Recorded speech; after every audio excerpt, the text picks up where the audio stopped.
Good afternoon. Might as well be punctual. We're the last session of the day, so hopefully you've come out of your lunch coma, but I am conscious of the fact that I'm between you and the movie they've been quizzing you about all day, so I'm going to keep it tight.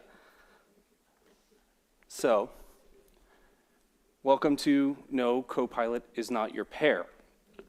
Since we're going to be talking about AI-assisted programming and or pair programming, a quick poll, even though I can't see you for the rock star lights, but and if you're in a room where I'm not in, if you're in one of the simulcast rooms, raise your hand anyway for the poll and check each other out, just to see who you're in the room with. Who here writes code for a living? Oh, my people, awesome. Okay, so that was a pretty good chance of getting a lot of hands. I was just testing your hands at that point. So who's using Copilot when they do so? Okay, who's using Windsurf? Who's using Cursor? Something else that's AI-assisted stuff. Okay, anybody here vibe coding? Okay, awesome. And who here, this is okay too, who here doesn't know what the hell I'm talking about? Okay, that's okay too.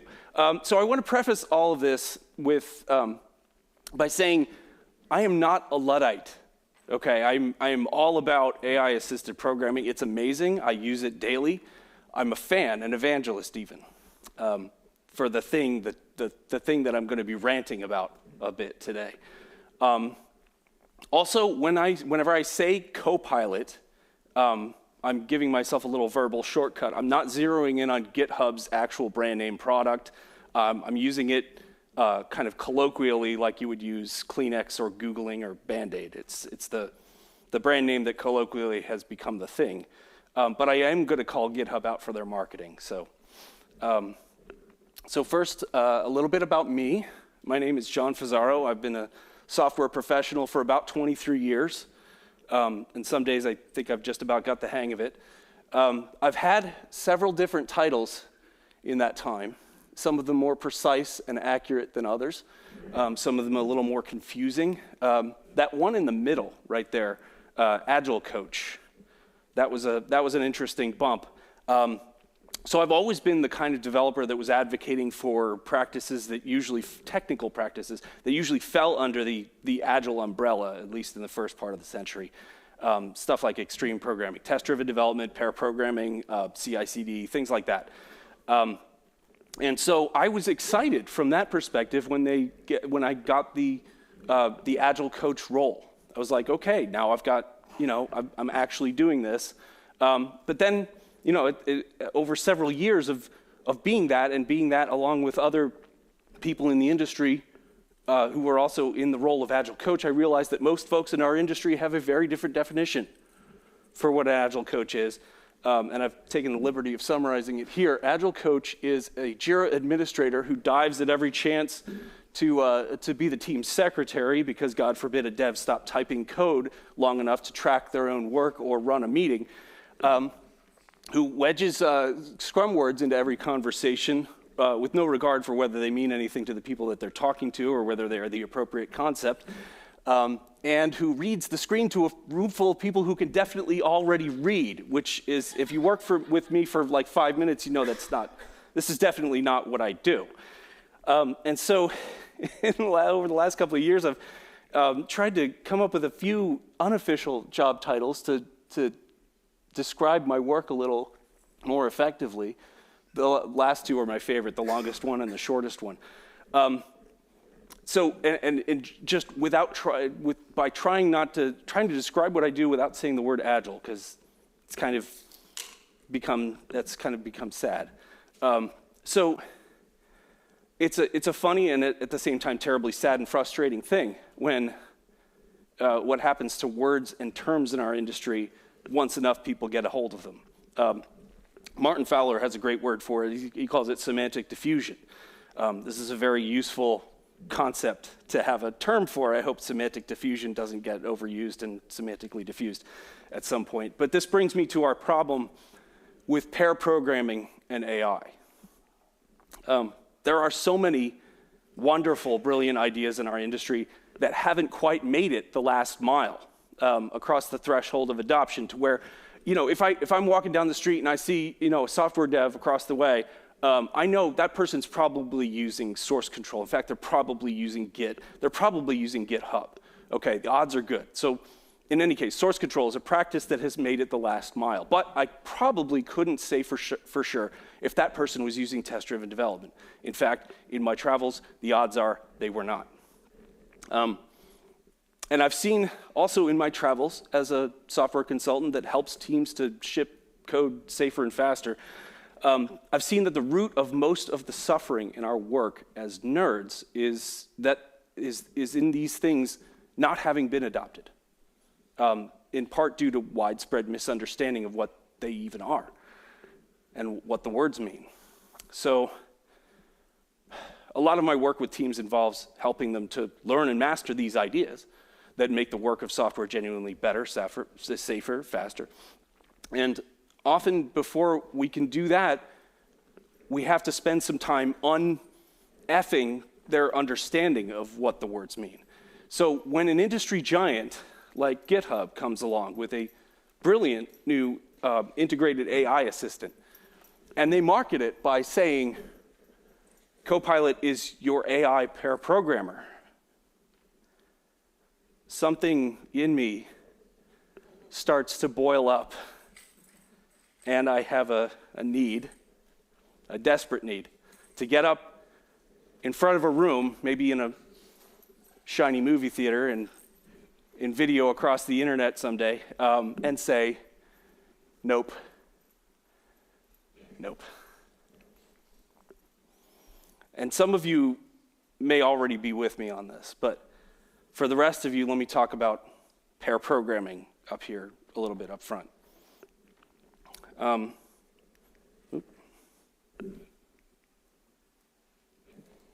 right. So I was on a team about a year and a half ago, and this was a wonderful gig. It was not the usual, hey, come in here and help everybody learn how to do it better because they're not doing it well. And it was not a coaching gig. It was just a build it gig. And so we were given carte blanche to okay, do all that XP stuff too. So it was a greenfield app for a medical informatics company. And it was, we used ensemble programming, we used test-driven development, we had a CI/CD not only for the app itself, but we had infrastructure as code, so we were building our infrastructure with every build. And we were just basically pulling out all the stops, and the client was wonderful. They were embracing all of it. Even on the product side, we had stuff to show them almost daily that was shipped straight to what became production. And so this was, it was an exciting time for a young XPer like myself. And it came time to actually put in our first feature flag. We had deployed enough features, and we had enough both real users and test users that we didn't want to disrupt them by deploying. We were deploying on the order of 15 to 20 times a day. And we didn't want to disrupt their flow, obviously, by deploying half-done work. So we needed to bring in feature flagging. And we had a React front end. And I had worked on a React product previously that used a little library called Flagged. And it was really good. It served us really well in that other context. And so when it was time to add our first feature flag, I was like, oh, I know a thing, and let me go bring it in. And I was halfway through the npm command. And my teammate spoke up, and he said, whoa, hold on. What are you doing? We only need the one flag. I'm like, yeah, but this is going to make it easy to wedge through all the React stuff. It's going to save us a bunch of time. He's like, no, we're not going to need it. And I was like, okay, yeah, you're probably right. This is like 6 lines of code. We'll write a global Boolean and wrap it in a component. And that's what we did. We just went ahead and wrote the one flag. It was called show whip, work in progress. And I was like, yeah, but okay, when that third flag comes along, we'll have that in the back pocket. He's like, sure, buddy. And so we kept shipping features at deploying that many times, dozens of times a day sometimes. Well, not a couple dozen. And we kept going and like 6 months later, when they were well on their way and they didn't kind of need us anymore, they had their own internal team that was taking over the reins. We still hadn't brought in that framework. We just had the one flag. Because we had been working in a one-piece flow, we only ever had one feature at a time in progress. And we didn't, so if I had been coding that on my own, for example, if I'd been sitting on my own that day, I would probably have just inserted it there. And if I'd been sitting on my own with an AI assistant, what if I had asked Copilot, hey, we need a feature flagging framework? What would it say? Yeah, here you go. Here's 500 lines of feature flagging framework, probably. So this to me is the essence of pair programming. This is what makes it better than even code review via PR. It makes it better than an AI assistant, especially if you don't know what you're doing with an AI assistant. Pair programming is not two programmers sitting next to each other writing their own code. It is not one person coding and somebody else or some other people watching or not watching, maybe looking at their phone or whatever. And guys, it doesn't have to be weird, okay? Software engineering is a heavy lift, right? If you think about all the things that we are doing when we're coding alone, like think about all that stuff, all the things they're like you're reading code, you're typing code, obviously, that's the first one everybody thinks of, but you're also like thinking about the story, you're thinking about the tests, you're thinking about the quirks of the IDE, you're thinking about that other window that just popped up, you're thinking about the ads on Stack Overflow that get in your face. You're thinking about lots of things and you're switching between them, especially depending on how distracting exactly your rig is. But you're just one little brain that can only focus on one thing at a time. And if you think you're focusing on more than one thing at a time, you're lying to yourself. You're just doing the rapid switching. So when we're coding alone, we're doing a lot of heavy lifting on our own. And with pairing, we can bring in a proper division of cognitive labor. So when you take a big feature and you divide it up, like you go type this part and you go type this part, you aren't helping. You're dividing the labor at the wrong place because it's not typing that's slow. It's the thinking, the learning, the trying, the experimenting, the getting to the place we need to get to. And through following a rule like this is usually how I do pair programming. Is we have a driver and a navigator, and this golden rule, for an idea to go from your head into the computer, it must first go through somebody else's hands. So that implies that everything that happens has to be verbalized first. And that's difficult. It's difficult. It feels slow, but it is fast. And we'll talk more about that later. But you do this, and then you rotate as often as you can, usually, ideally every 5 to 10 minutes at the most. But if you do this, you're going to actually address what's slow about software development, and you're going to move faster, and you're going to move safer, you're going to create less waste. So two minds weaving their ideas together, thinking critically in the moment, in a way that doesn't happen with asynchronous code review. Now, like with a lot of things, AI assistants can imitate this. Copilot can imitate this, right? You do have to prompt and have a dialogue with the machine, especially if you're doing it right. You're going back and forth. You're not just saying, give me this, and you take that, and you go, yes, sir. It's a dialogue if you're doing it right. So that puts you in that post-verbal mode, right? As opposed to pre-verbal, where if you're just coding alone, most of the time your thoughts are just these scribbles and shapes and clouds, and you go code. And it's, sometimes that's a really great mode to be in. And ideally, I found the most effective way to use pre-verbal and post-verbal is to consciously switch between them. One of the most effective teams I was on, we all coded solo in the morning and mobbed in the afternoon. So we were constantly switching between pre-verbal and post-verbal, and it was always the thing that got us unstuck. It can accelerate and validate your thinking. It can give you answers you don't know. It's like a more subtle Stack Overflow or Googling. I've never written code, even though I've been doing this for a long time and I'm an old man. I've never written code without the internet handy, right? And I can't imagine the days when you had to flip through a book to look something up like that. And this is the next level yet, because if you've had a frustrating Stack Overflow query and you're like, no, but there's this nuance, and you can't express that in keyword search, but you can say it to an LLM, it'll get you. So it's good. It's good, and it's definitely better than nothing. It's like a very sophisticated rubber duck.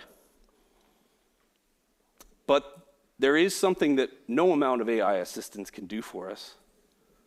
And the fact that we often miss this when we're thinking about AI assistants replacing human engineers. If you've heard any talk like that, I hear less and less, that's encouraging. But usually the people who are talking about that now are not themselves engineers. And to me, when we are talking about replacing engineers, developers with AI assistants, it's a matter of a faulty mental model of how this work gets done. See, in this faulty mental model, we imagine the work of coding to be linear, like manufacturing, that writing code is merely a specialty, a complicated craft skill, where a person makes some code and, we check it a little bit, but it's done. It's linear. We do it once and then it's done. And so from that perspective, when you look at the work like this, it's easy to imagine how it becomes this. The LLM can now write code in the same way that the person wrote code, so can't we replace the person maybe with a little helpful input from an MBA? But of course, this is wrong. This model of how our work gets done is faulty. It's wrong. Even in the places in the companies where development is set up to go like this, like infrastructurally, organizationally, this is how it goes. It doesn't go like that. It just goes, it goes like that in spite of their mental model. What actually happens is that, we still have, of course, engineer write some code, but then what happens? Engineer inspects the code that they wrote, the software that it produces, the behavior that it produces, the effect that it has. And based on that observation, they write some more code or delete some code or change some code. It's cyclical with two modes. You're creating and examining, doing and learning. And the tighter that loop is, the faster you're going to go, even though you don't know, there's no way to tell how many cycles you'll go through before you get off the merry-go-round and you're done. That's what makes estimating so hard. That's about 5 other talks. But if we wanted to, so this is what the work really looks like, at least for comparison here. So if you wanted to make this faster, if you wanted to speed this up, you'd have to find the bottleneck, right? Theory of constraints. In any given system, in order to speed it up, you have to find the part that's slow or hard and add resources there. Corollary to that, if you add resources anywhere else, you're not going to speed it up and you will have wasted resources. So where's the bottleneck in this operation? Is it in making the stuff, or is it in evaluating the stuff you've made? It's not in making the stuff, and especially, it's not in making the stuff, especially since we have robots that can make the stuff now. It really is in that evaluating step. It's in the reading, the judging, the debating, learning, refining step. And in a team, it's between the minds doing the work. That's where the bottleneck is, in getting the ideas shared between the teams and in the different skills and knowledge and perspectives that they bring to each other. Sorry.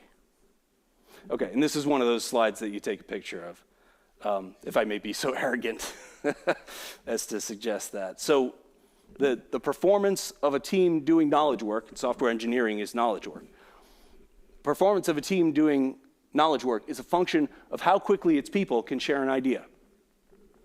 And when I say share, I don't mean share like I'm sharing a presentation to you. I mean share, like actually understand the problem that they're solving in the same way.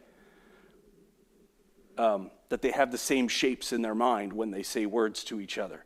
And only in that way, even though they come with different skills and perspectives and opinions, if they share a mental model of the problem, they can combine those to actually solve it efficiently.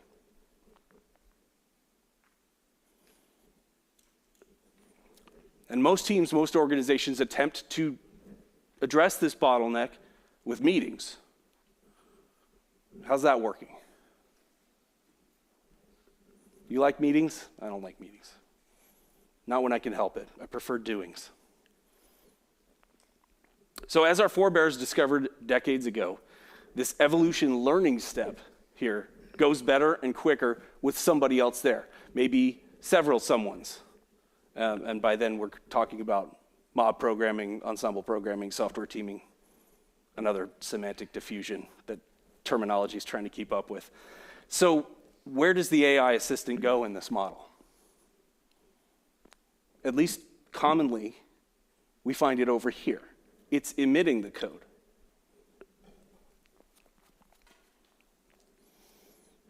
Even when we go full vibe code, and you should never go full vibe code, there's still this part over here where humans have to evaluate what's been produced before we can call it done.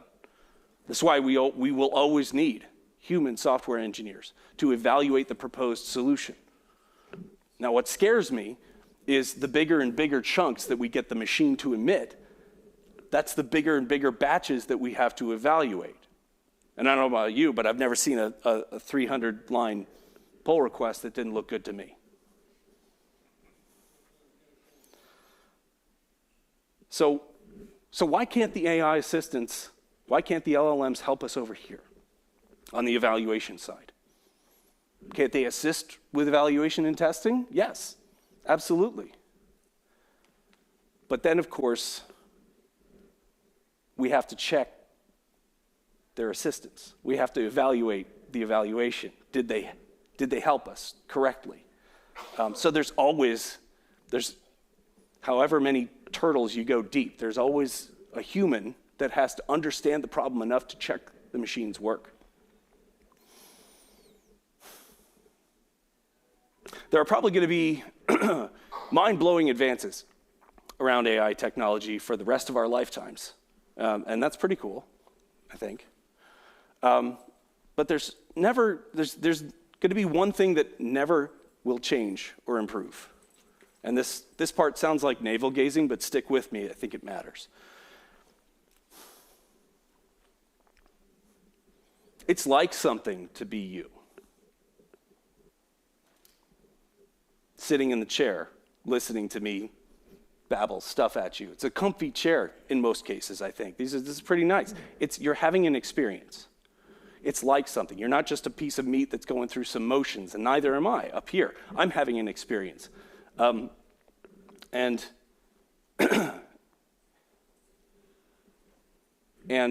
you know, but is it like something to be that comfy chair you're sitting on? I don't know. None of us know for sure. We've never been a chair. But you can reason probably not, because a chair doesn't have the same properties that other things that are alive have and that have experience. Does the screen, is it like something to be this screen? Probably not. They're tools. Is it like something to be a dog? Probably. We could reason that it's like something to be a dog because it shares characteristics with things that are alive. Now, here's the weird part. Is it like something to be a large language model wired into a chat prompt being fed with, for example, an abstract syntax tree and a question about JavaScript dates?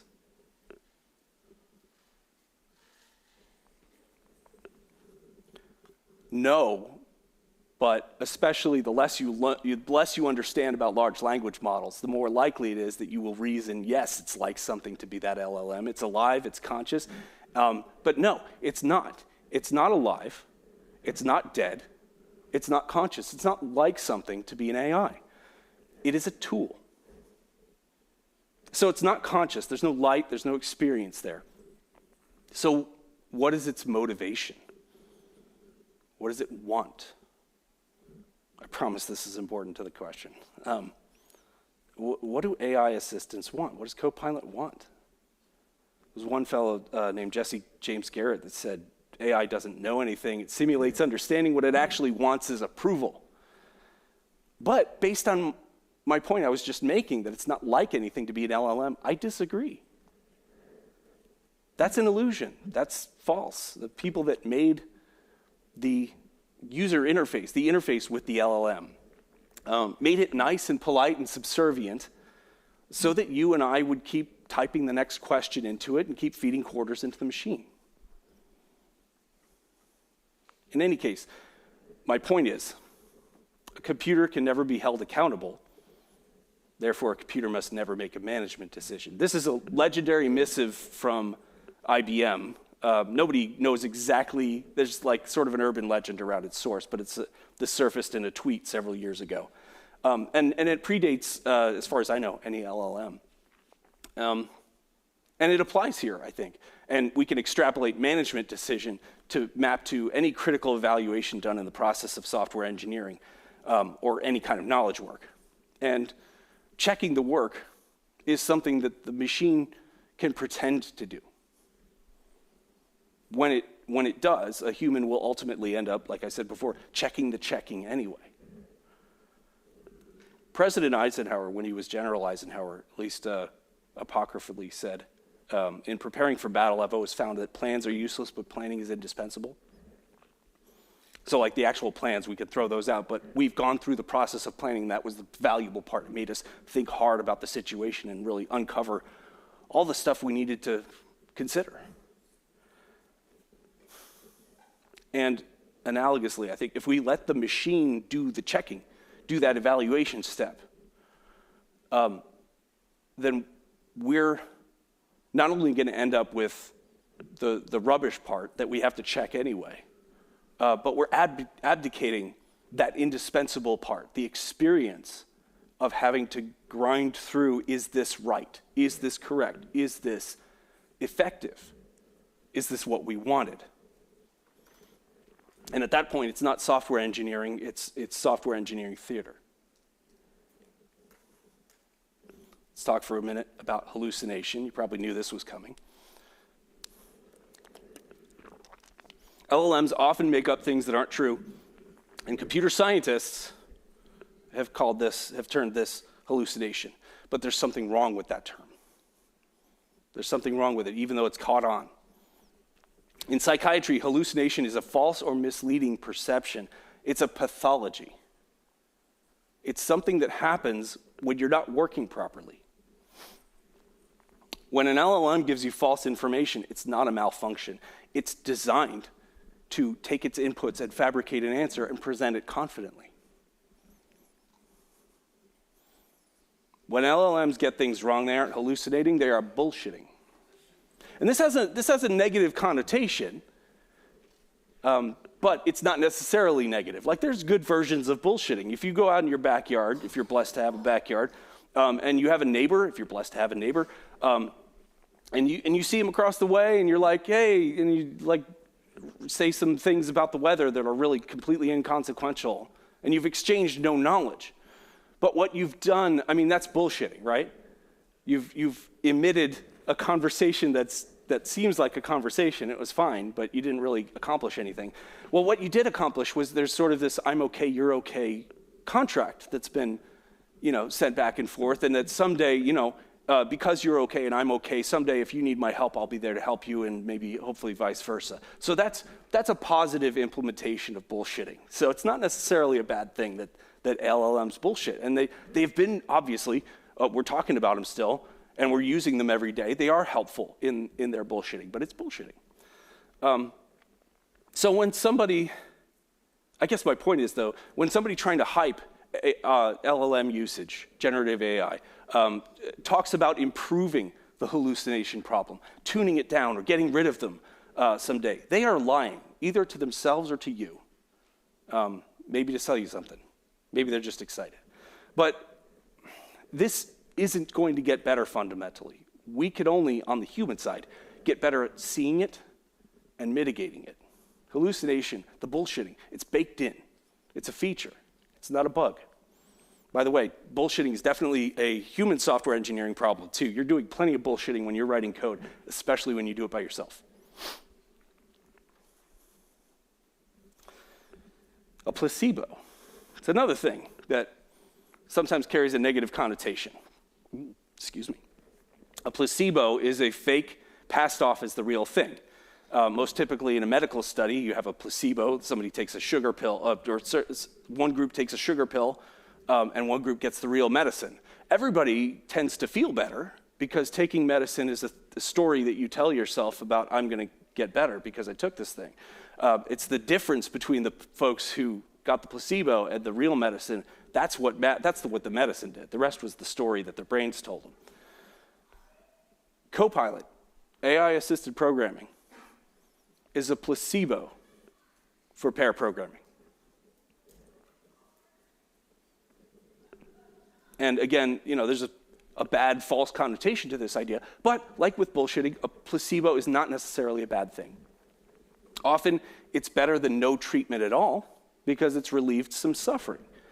It provides some value. The other side of that coin, of course, is that a placebo can hide a very serious problem that can grow in the shadows unaddressed and become insurmountable in the future, potentially ruining everything you've worked for.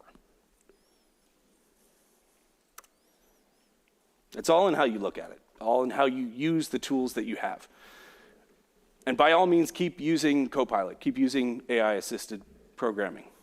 But do it with your eyes open and be clear on what these things are good at, what they're getting better at, and what they can never do at all, and what we have to do in response as human beings. Also, it's dangerous to go alone. Code together. Thank you.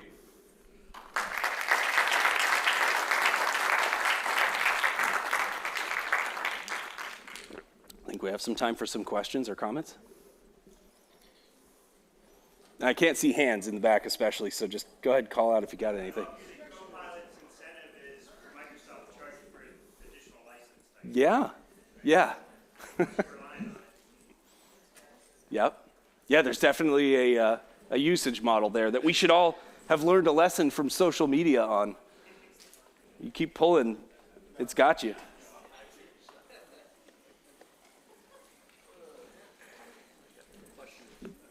Yeah, go ahead. Is it possible to provide instructions to the AI tool to push back on your coding? Yes, and in fact, that's a very good idea. Yeah, sorry, yeah, thank you. Is it possible to provide instructions to the AI to push back on you, to give you that resistance that a human being would? Yes, and I think at least at this stage of adoption, most folks using LLMs aren't going to know to do that.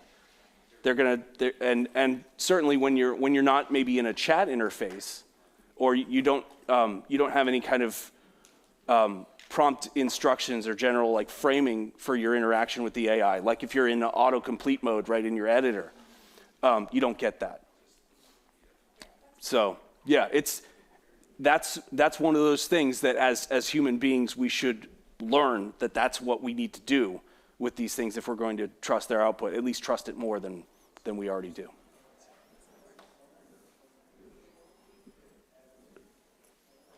Would you say that there's too much of a dependence by a lot of developers on using AI to assist their code versus learning how the code should work?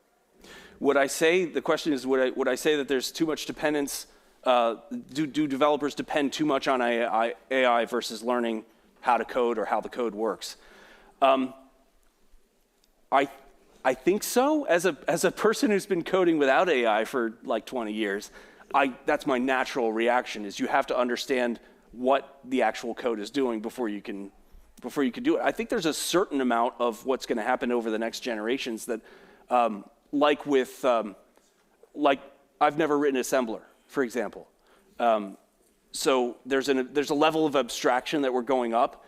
The key difference, we had a good conversation about this at the speaker dinner last night, was the difference between leveling up from assembler to higher level programming languages and having an AI write the code for you and not having to know what that code does, is that the AI, the LLM particularly, is non-deterministic. Given the same input, it's going to give you different output probably 10 times in a row, whereas the same code is going to generate the same assembler given the compiler. So that's a big thing we're going to have to figure out. And until we figure that out, until we figure out how to navigate that non-determinism, we're going to have to. Everybody's going to have to understand what the code does. We've just got a faster way to spit it out, and maybe there's the real benefit is there's less memorization, but you still have to understand what's been emitted in order to evaluate it, in order to move forward. Yeah, and there's a great danger, especially under the pressure of productivity, to rely too much on the thing that emits the code real fast, especially if we've got that broken model of our work where, I've emitted the code and that's the job. It's the same as the Google effect, right? Like you used to have to research something and you learned about it while researching it.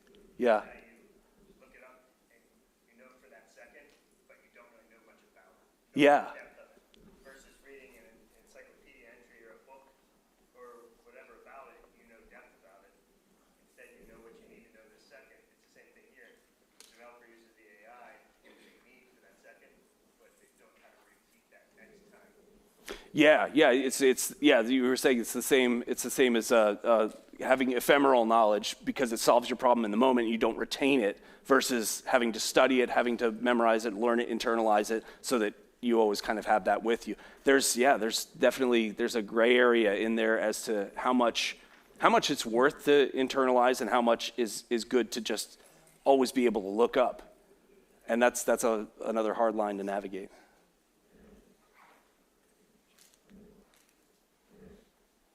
Anybody else? All right, thank you so much for your time and attention.